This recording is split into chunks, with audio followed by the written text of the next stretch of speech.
Кыргызстан дүйнөдөгү эң кооз жана стратегиялык жактан чоң мааниге ээ болгон мамлекеттердин бири.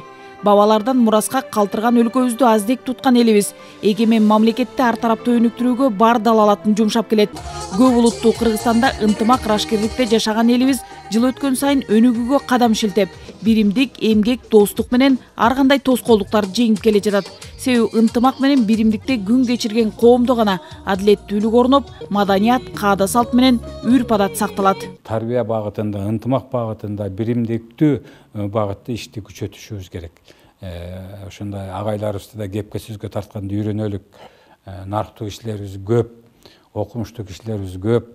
Төрө кыдырып, алардан пикир алып, алардан насаат алып, ошону жайытталык. Мамлекеттин өнүгүшүнө ынтымакты чыңдоодо аксакалдардын улуулук насааты зарыл жана маанилүү. Карынын сөзүн капка сал дегендей, учурда улуулардын уңгулуу насааты менен кеп кеңешин алуу зарыл. Аксакалдардын айтымында улутту улут кылып турган руханий дөөлөттөрүбүз экендигин унутпашыбыз керек. Мындан улам ынтымагыбызды ыдыратпай, бекем сактаганыбыз туура. Бизге тынчтыктан өткөн, ынтымактан өткөн чыйыр нерсе жок. Качан да болсо мына 1000 жылдан бери ынтымакка чакырып, ынтымакта жашап келген элибиз. Андан да ошондой болоруна мен терең ишенем. Өз ара кечиримдүү болду да, кайрымдуу болду, бирок тартипти, маданиятты бийик сактайлык. Биз деген кичинекей эле мамлекетпиз. Кытайдай болуп 1,5 миллион эл болсок, бир жөнү болгону 7 миллион элбиз.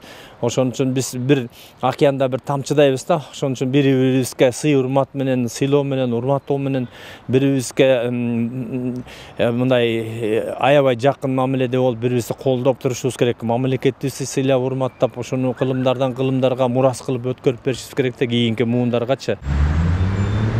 Мамлекеттүүлүктү жоготуп албаш үчүн ар бир жаран бийик максаттарга жетүүгө бел байлап, ынтымак жана биримдикти чыңдай билиши керек.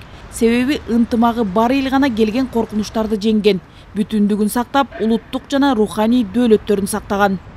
Нургүл Жумабекова, Нуркамил Асанов, Ала Тоо 24.